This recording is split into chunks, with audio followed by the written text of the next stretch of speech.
Hi കൂട്ടുകാരെ, ഇന്നത്തെ എപ്പിസോഡിൽ സച്ചി ആ മരത്തിൻ്റെ ചുവട്ടിലിരിക്കുന്നത് കണ്ടപ്പോൾ സച്ചിയോട് കാര്യങ്ങൾ അന്വേഷിക്കുകയായിരുന്നു ആരതി.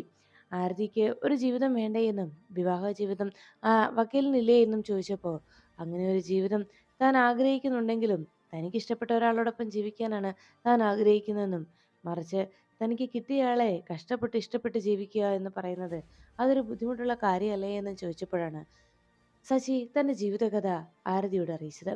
താൻ തന്റെ ജീവിതവും അങ്ങനെ തന്നെ ആയിരുന്നുവെന്നും അർച്ചനയെ വിവാഹം കഴിച്ചപ്പോൾ എനിക്കൊട്ടും ഇഷ്ടമുണ്ടായിരുന്നില്ല അയാളോടൊപ്പമുള്ള ജീവിതം. പിന്നീട് എത്രയോ നാളുകൾ ഞാൻ അയാളെ ദ്രോഹിച്ചു, അയാളെ വേദനിപ്പിച്ചു, അയാളെ കണ്ണീര് കുടിപ്പിച്ചു. ഒടുവിൽ എന്തിനേറെ പറയുന്നു, ഞാൻ അയാളെ ഉപേക്ഷിക്കാൻ തന്നെ തയ്യാറായതാണ്. എന്നാൽ അയാളെ ഉപേക്ഷിക്കാൻ ഒരുങ്ങി അങ്ങനെ ആ ഒരു തീരുമാനത്തിലെത്തി അതിലേക്ക് കുതിച്ചപ്പോഴാണ് ആ ഒരു സത്യം ഞാൻ തിരിച്ചറിയുന്നത്.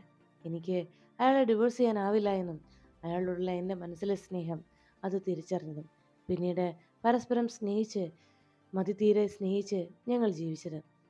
ആ സ്നേഹത്തിൻ്റെ ചൂരും ഇപ്പോഴും ഞാൻ അറിയുന്നുണ്ട്. അതുകൊണ്ടാണ് എൻ്റെ അരികിൽ നിന്ന് അർച്ചന പോയിട്ടും ഇപ്പോഴും ആ സ്നേഹവാത്സല്യങ്ങൾ മനസ്സിലുള്ളത് കൊണ്ട്, ആ സ്നേഹത്തിൻ്റെ ആഴവും പരപ്പും അറിയാവുന്നത് കൊണ്ട് അയാൾ തിരികെ എത്തുമെന്നുള്ള പ്രതീക്ഷയിൽ ഇപ്പോഴും അയാളെയും ആഗ്രഹിച്ചുകൊണ്ട്, അയാളെയും ചിന്തിച്ചുകൊണ്ട്, അയാളും എൻ്റെ മോളും എൻ്റെ അരികിലേക്ക് ഉടനെ എത്തുമെന്നുള്ള പ്രതീക്ഷയിൽ ഇപ്പോഴും ഞാൻ ജീവിക്കുന്നതെന്ന് സച്ചി പറയുമ്പോൾ അർച്ചനയെക്കുറിച്ചുള്ള വാക്കുകൾ വാതോരാതെ സച്ചിയുടെ നാവിൽ നിന്ന് വരുന്നത് കാണുമ്പോൾ വേദനയോടെ ആരതി നോക്കി നിൽക്കുകയാണ്. അതുകൊണ്ട് ശശി പറഞ്ഞു, നാളത്തെ ഇവിടുത്തെ ചിത്രാ പൗർണമി പൂജ കഴിയുമ്പോൾ ആ പൂജയിൽ എൻ്റെ ഏറ്റവും വലിയ ആഗ്രഹവും എൻ്റെ ഭഗവാനോടുള്ള പ്രാർത്ഥനയും എൻ്റെ അർച്ചനയും കുഞ്ഞിനെയും തിരികെ കിട്ടണമെന്നുള്ളത് തന്നെയാണ് എന്ന് ശശി അറിയിച്ചു.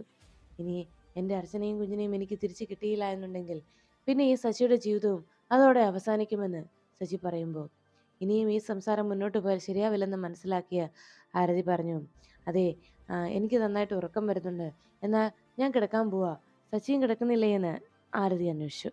അപ്പോഴാണ് ആരതിയോട് സച്ചി പറഞ്ഞത്, ഇല്ല, ഞാനിപ്പോൾ കിടക്കുന്നില്ല. ഇപ്പോൾ ഈ അന്തരീക്ഷത്തിൽ എനിക്കിവിടെ കുറേ നേരം കൂടി ഇരിക്കാനാണ് തോന്നുന്നത്. ചിത്രാ പൗർണമിയുടെ ആഘോഷത്തിനായി തയ്യാറെടുത്ത് നിൽക്കുന്ന ഈ ആശ്രമത്തിൻ്റെ ചുറ്റുപാട് അതെന്നെ വല്ലാതെ സ്വാധീനിച്ചിട്ടുണ്ട്.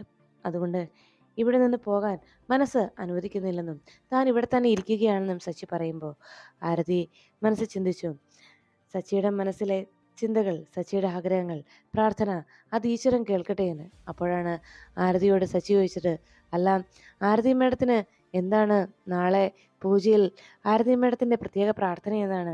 മേഡത്തിന് പ്രാർത്ഥിക്കാനുള്ള കാര്യം എന്താണ്? മേഡത്തിൻ്റെ പ്രാർത്ഥന എന്തിനെക്കുറിച്ചാണ് എന്നൊക്കെ സച്ചി അന്വേഷിച്ചത്.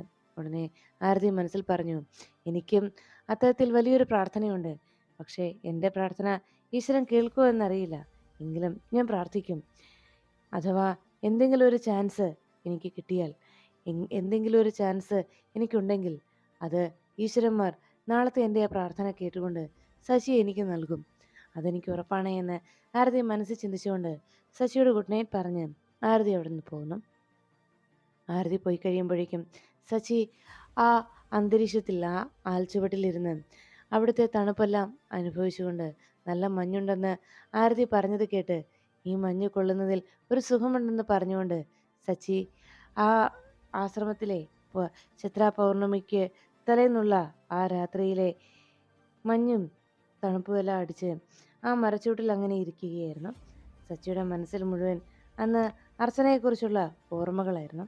അതെല്ലാം ആലോചിച്ചുകൊണ്ട് സച്ചി അർച്ചനയെക്കുറിച്ച് ചിന്തിച്ച് തൻ്റെ ജീവിതത്തിലേക്ക് അർച്ചന വന്ന നിമിഷവും അർച്ചനയെ താൻ സ്നേഹിച്ചതും പിന്നീട് അർച്ചനയോടൊപ്പം താൻ ജീവിച്ചതുമായിട്ടുള്ള ആ മനോഹര മുഹൂർത്തങ്ങളെക്കുറിച്ച് ഓർത്ത് സച്ചി ആ മരച്ചുവട്ടിൽ അങ്ങനെ കിടന്നു.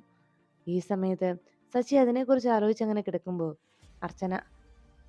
സച്ചി അർച്ചനയ്ക്ക് വാങ്ങിച്ചു കൊടുത്ത ആ സാരിയും കയ്യിൽ പിടിച്ചുകൊണ്ട് അന്ന് ഗൗരിമോള് ആ സാരി കയ്യിൽ ഏൽപ്പിച്ചപ്പോൾ ഗൗരിമോള് പറഞ്ഞ വാക്കുകളായിരുന്നു അർച്ചന ആലോചിച്ചത്.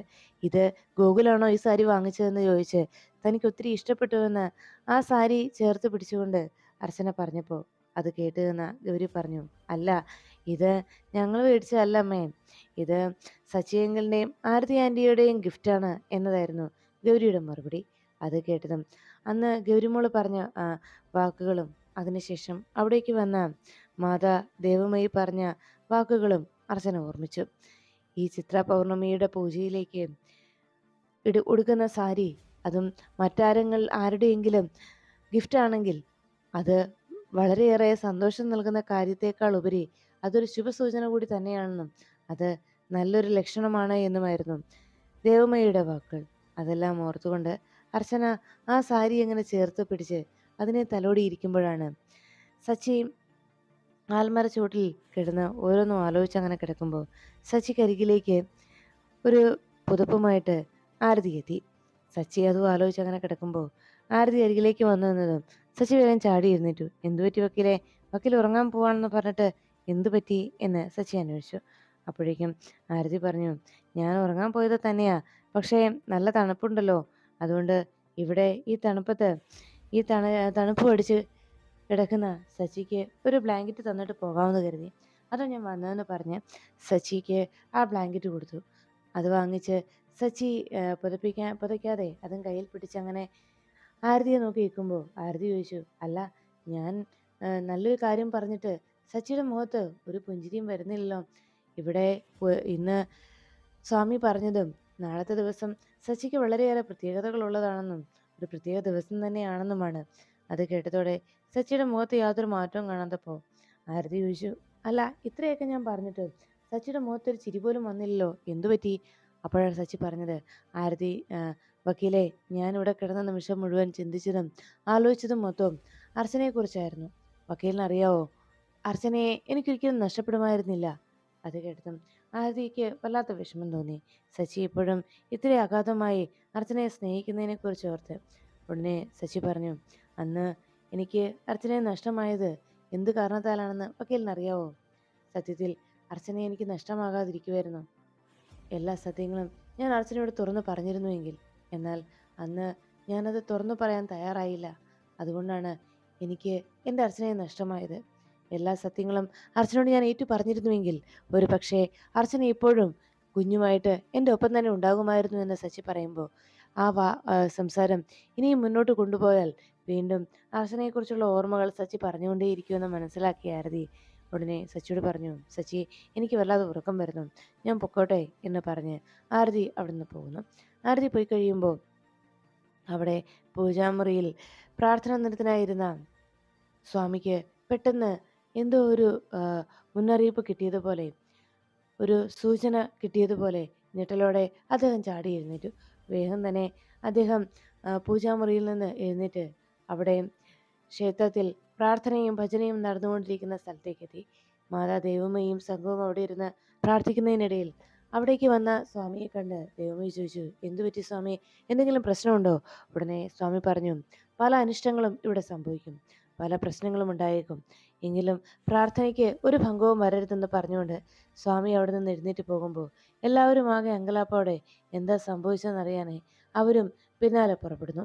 ഈ സമയത്ത് സ്വാമി പറഞ്ഞതനുസരിച്ച് എല്ലാവരും ആശങ്കയോടെ എന്തായിരിക്കും ആശ്രമത്തിൽ സംഭവിക്കാൻ പോകുന്നതെന്നോർത്ത് അനിഷ്ട സംഭവം എന്തെങ്കിലും അവിടെ ഉണ്ടാകുമോ എന്ന ആശങ്കയോടെ എല്ലാവരും പല ഭാഗത്തേക്കായിട്ട് എന്താണ് സംഭവിക്കുക എന്നറിയാൻ അന്വേഷണവുമായി പോകുമ്പോൾ ഈ സമയത്ത് സച്ചിക്ക് മരണം നൽകാനായി, സച്ചിയുടെ ജീവിതം എന്നേക്കുമായി അവസാനിപ്പിക്കാൻ അവന്തികയുടെ വാക്കുകൾ അനുസരിച്ച് അവിടെ എത്തിയ കബീർ ഖാൻ കയ്യിൽ ഒരു താലവുമായിട്ട് സച്ചിയെ ഉന്നം വെച്ച് നേരെ ആ മരച്ചുവട്ടിലേക്ക് എത്തി.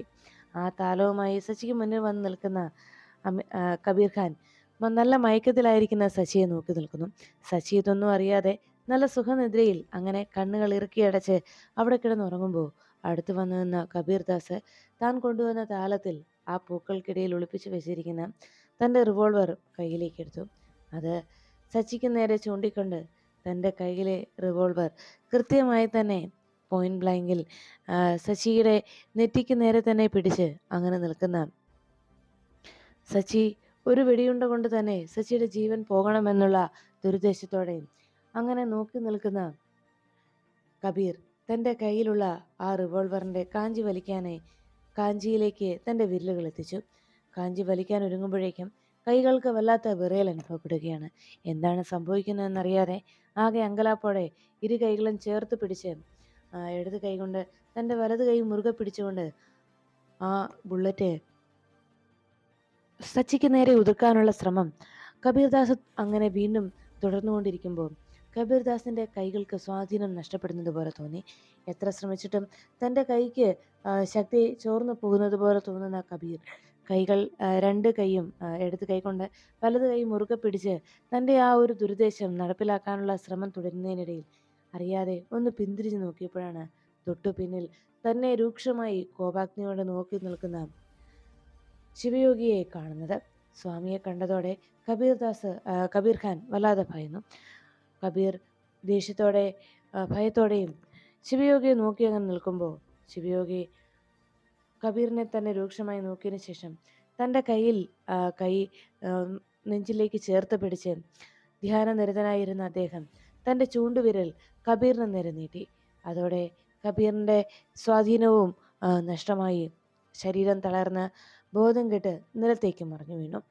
അങ്ങനെ കബീർ നിലത്തേക്ക് വീണ സമയത്ത് അവിടേക്ക് സ്വാമിയുടെ പിന്നാലെ ദേവുമയും മറ്റ് അന്തേവാസികളും എത്തിച്ചേർന്നു.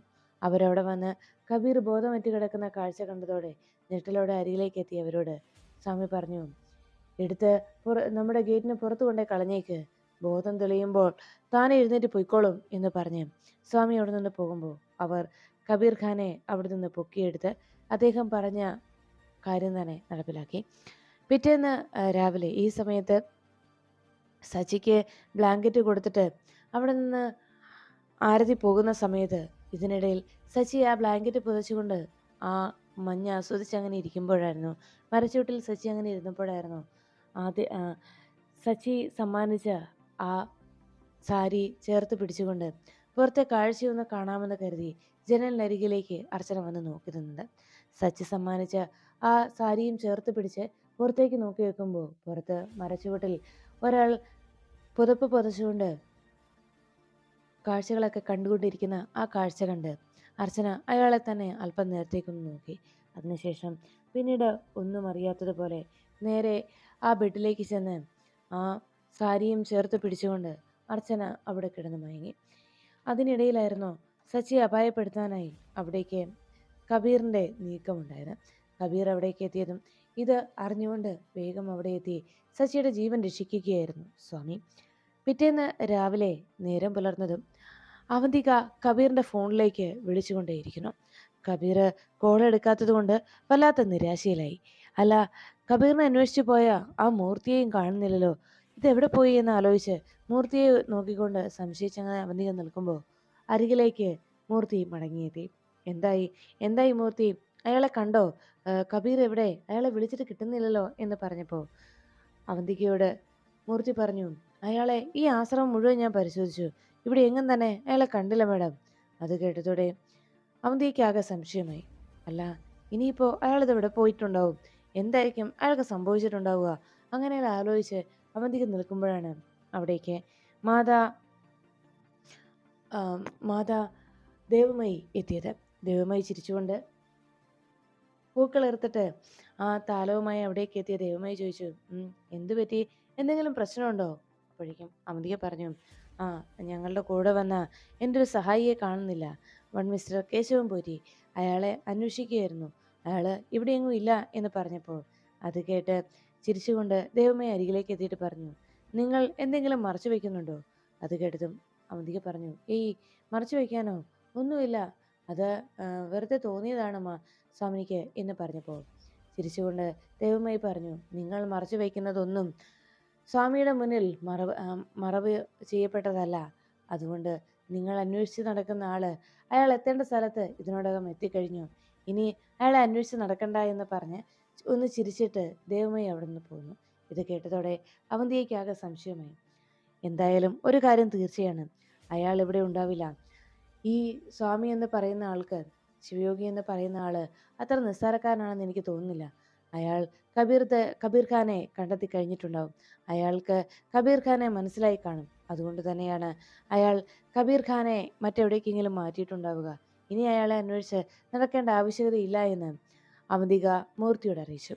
അതിനുശേഷം പൂജാമുറിയിൽ പൂജകൾക്കായുള്ള തയ്യാറെടുപ്പുകൾ നടക്കുമ്പോൾ മന്ത്രധ്വനി അങ്ങനെ ഉയർന്നുകൊണ്ടിരിക്കുമ്പോൾ സ്വാമിയും ഹോമം നടത്താനായി തയ്യാറെടുത്തിരിക്കുന്ന നേരത്ത് പൂജയിൽ പങ്കെടുക്കുന്നതിന് വേണ്ടി പട്ടുവസ്ത്രധാരിയായി സച്ചി സമ്മാനിച്ച ആ സാരി ഉടുത്ത് വളരെ സുന്ദരിയായി അവിടുത്തെ യോഗിനിമാരോടൊപ്പം തന്നെ പൂജയ്ക്കായി അവിടേക്ക് നടന്നു നീങ്ങുകയായിരുന്നു അർച്ചന.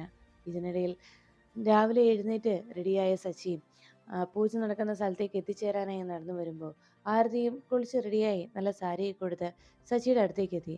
എന്താ സച്ചി, ഇന്നലത്തെ ഉറക്കം നന്നായിരുന്നോ എന്ന് ചോദിച്ചപ്പോൾ സച്ചി പറഞ്ഞു, പിന്നെ അല്ലാതെ എത്രയോ നാളുകൾക്ക് ശേഷമാണ് ഇത്രയും സമാധാനത്തോടെ ഞാൻ കിടന്നുറങ്ങിയതെന്നറിയാവോ.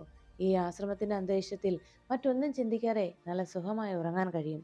അല്ല പിന്നെ വക്കീലിന് പിന്നെ ഇത് സ്വന്തം വീടാണല്ലോ, പ്രത്യേകിച്ച് പറയേണ്ടതില്ലല്ലോ എന്ന് ചോദിച്ചപ്പോൾ ആരതി പറഞ്ഞു, അതെ, ഞാനിവിടെ എത്തിക്കഴിഞ്ഞാൽ ഞാൻ വക്കീലോ കേസോ കക്ഷികളെക്കുറിച്ചോ ഒന്നും ചിന്തിക്കാറില്ല.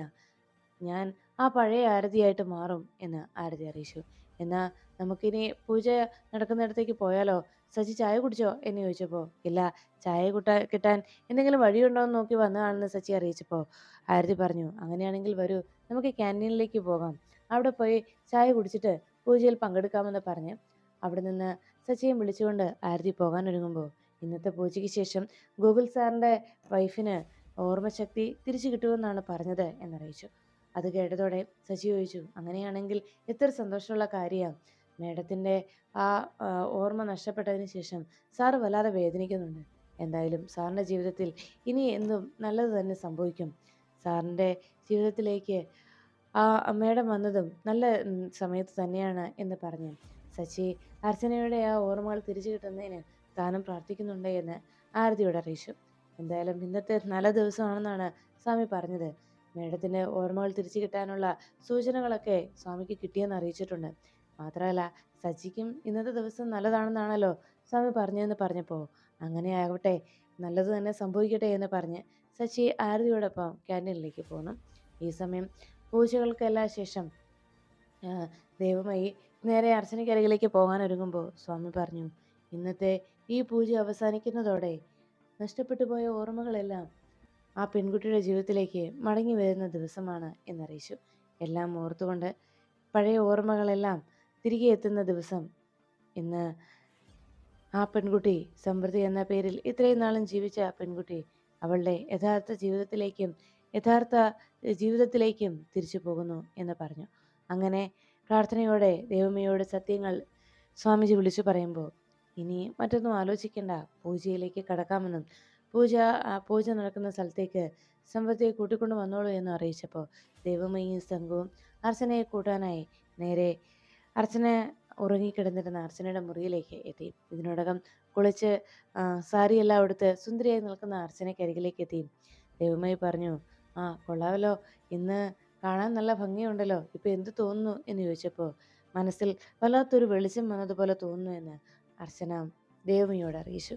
അതിനുശേഷം കണ്ണടച്ച് പ്രാർത്ഥിച്ചോളാനായി ദൈവമയെ അറിയിച്ചപ്പോൾ അർച്ചനയുടെ മനസ്സിലേക്ക് ഓടിയെത്തിയത് ഗോകുലിൻ്റെയും ഗൗരിയുടെയും മുഖങ്ങളായിരുന്നു. അന്ന് അവർ യാത്ര പറഞ്ഞ് പോയപ്പോഴുള്ള അവരുടെ വേദനയോടെയുള്ള നോട്ടം, അത് നോക്കിക്കൊണ്ട് നിന്ന് ആ നിമിഷത്തെക്കുറിച്ച് ഓർത്ത് അർച്ചന പ്രാർത്ഥിച്ചു. ഈശ്വര, എല്ലാം നല്ലത് തന്നെ സംഭവിക്കട്ടെ, എല്ലാം നല്ലതാവണേ എന്ന്, ജീവിതത്തിൽ നല്ലത് മാത്രം സംഭവിക്കണേ എന്ന് മനമൊരുക്കി പ്രാർത്ഥനയോടെ അർച്ചന നിൽക്കുന്നു.